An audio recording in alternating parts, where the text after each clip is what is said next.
Final Fantasy XIV support for Windows 10 will end on October 14th, 2025. This could potentially be a big shakeup, but that's not all that we're here to talk about. What about Beastmaster? What about the Variant Dungeon? Where are they? Seeing as they're not in patch 7.3. Well, sit back, relax, and let's talk about some Final Fantasy XIV. Hello everyone, I am Jmulls, and let's get right on into it, shall we?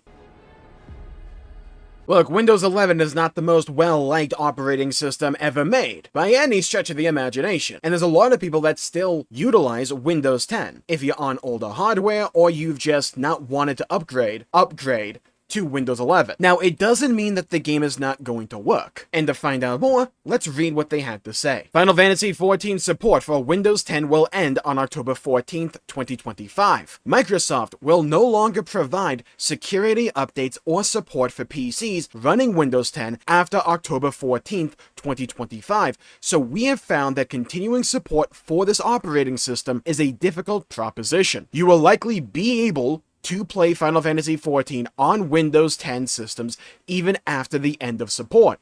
However, after we discontinue support, we will, as a general rule, no longer be able to provide support for problems arising as a result of the operating system. Square Enix may respond to requests for technical support regarding Windows 10 issues after the end of support, but such informal support will be limited on a case-by-case basis and is not guaranteed. In addition, to accompany this change, the OS/CPU requirements for the Windows version will be updated on October 14th, 2025. Please see below for the updated requirements. Thank you for your understanding and continued support. Now, I imagine what they're alluding to here when it comes to the OS/CPU requirements, specifically the CPU, is that if you ever tried upgrading a Windows PC to Windows 11, you may have run into the issue that I used to run into on my old hardware, where I just simply couldn't do it because Microsoft didn't see my CPU as one that could actually utilize Windows 11. Now, this doesn't necessarily mean that Final Fantasy XIV is about to become an even more intensive game. They're almost certainly just updating the requirements to be in line with the requirements for Windows 11. And like they said, it's not as if when Microsoft stops support for Windows 10, Final Fantasy XIV is just going to cease to operate on the OS, right? Unless some weird technical backend issue arises. But it's not like Final Fantasy XIV and Square Enix themselves are just going to flick a switch and prevent you from playing Final Fantasy XIV if you're still on Windows 10. But since Microsoft themselves are no longer going to be providing updates to Windows 10, if a technical issue arises that isn't a result of Square Enix in Final Fantasy XIV, but is more a result of an issue with Windows 10 and them continuing to update Final Fantasy XIV, and they run into an issue with Windows 10 working with Final Fantasy XIV at that point in time, that's probably more the situation they're alluding to here as to why they're stopping active support for Final Fantasy XIV on Windows 10. And they're just covering all their bases by saying, look, we're still willing to help you, but it's going to be very informally and limited. What I'll be really interested to see is if other live service games and other MMORPGs also go this route that Final Fantasy XIV is going down, where they announce they're not going to actively support Windows 10 anymore when Microsoft themselves stop supporting it. Or if Final Fantasy XIV will be kind of out on their own when it comes to doing this. I haven't heard of any other company ending support for Windows 10 because Microsoft is doing so as well. I wouldn't be surprised if there's others as well though, but I think this is mostly just Square Enix covering for themselves in case anything goes wrong because there's no further updates for Windows 10, because it's not like Square Enix themselves are making updates to Windows 10 or anything like that. So if it's an issue on the operating system side of things instead of the client in the game, then they're just kind of screwed, right? Same with the player in that regard. I made a video yesterday recapping the 7.3 website and the content coming in Final Fantasy XIV 7.3, the next patch. And a number of people commented asking, well, where's the Variant Dungeon? Where's Beastmaster? These are pieces of content that were promised for Dawn Trail and were coming into the 7.3 patch, and we haven't seen anything for them. So what's the deal? Well, I think when it comes to Dawn Trail, Square Enix wanted the following overall content philosophy for when things got introduced into the game. They kind of wanted each patch to have its own gameplay feature. That's the vibe that it kind of gives off. We had chaotic raids, then we got cosmic exploration and the occult crescent. In 7.3 we get the deep dungeon. I think in 7.4 we'll get the variant dungeon, and then I think in 7.5 we'll get Beastmaster. I remember Blue Mage, the other limited job that is already in the game, coming out really late into the expansion, and it wouldn't surprise me if Beastmaster follows that similar formula where it comes out right near the end. Now, I can understand why Square Enix may have thought this content release schedule for Dawntrail would have been an interesting approach, because it gives each patch sort of a gameplay identity, and at least the hope that each patch freshens up the experience with something different to do, focusing on instance raiding early into the expansion. Then you get your open zone field exploration with the occult crescent, then you move on to a deep dungeon, then you move on to a variant dungeon, and then right before the new expansion comes out, you can spend some time going over old content, probably, with Beastmaster. And the hope there, I would imagine,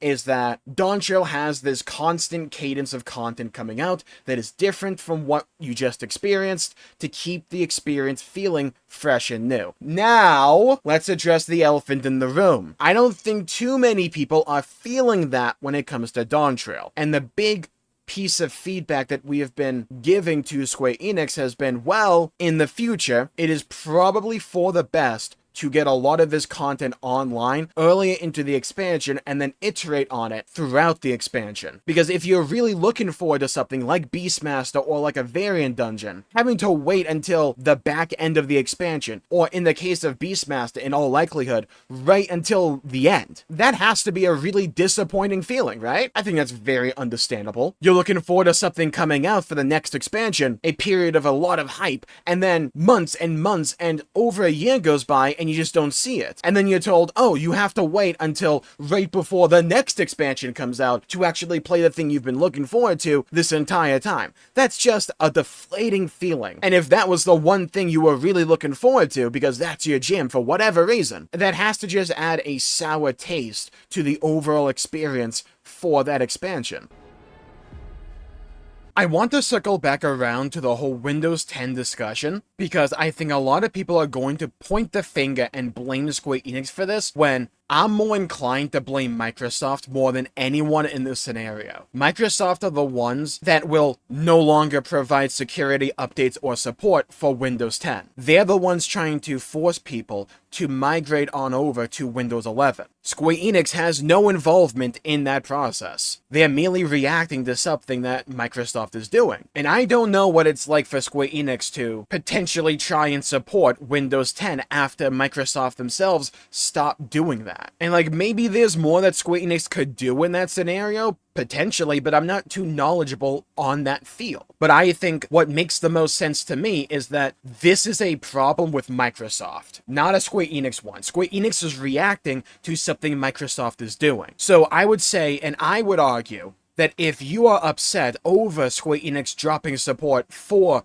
Windows 10 for Final Fantasy XIV, I wouldn't point the finger at Square Enix. I say point the finger at Microsoft. Critique Microsoft. It is their OS at the end of the day that they are choosing to no longer support. And also, let's just take a double look at the specific wording here. You will likely be able to play Final Fantasy XIV on Windows 10 systems, even after the end of support. However, after we discontinue support, we will, as a general rule, no longer be able to provide support for problems arising as a result of the operating system. That sounds entirely fair to me. If it's a problem with Windows 10 itself, that is on Microsoft to fix, not Square Enix. If it's a problem with the game, yeah, that would be something Square Enix would have to fix. But this is just Square Enix admitting that if Windows 10 has an issue, they can't address that necessarily, because they aren't the ones working and dropping support for Windows 10. That's Microsoft doing that. I can understand that, especially in this climate, with the general state and feel of the community right now, a lot of people can be negative when it comes to the decision-making of Square Enix and Final Fantasy XIV.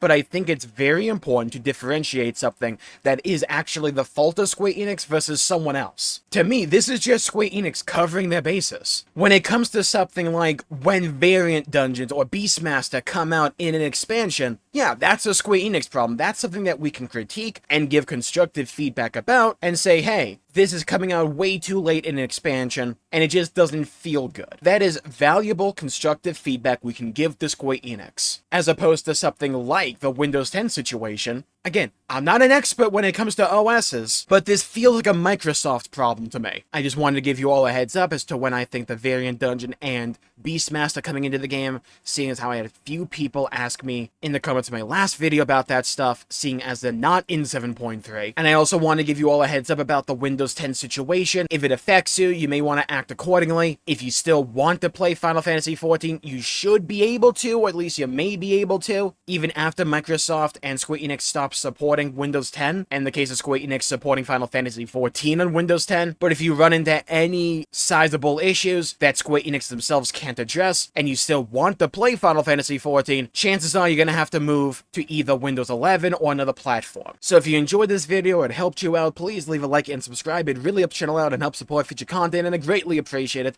I have a TikTok, Twitch, and Twitter, Jmulls G. Go follow me there. I have a Discord in the description down below. If you want to come by and hang out with all the jabronis, would love to have you. And if you want to learn about all the stuff coming in patch 7.3 of Final Fantasy XIV Dawntrail, you should check out this video right here. Have a great day, everybody, and I'll see you all next time. Until we meet again!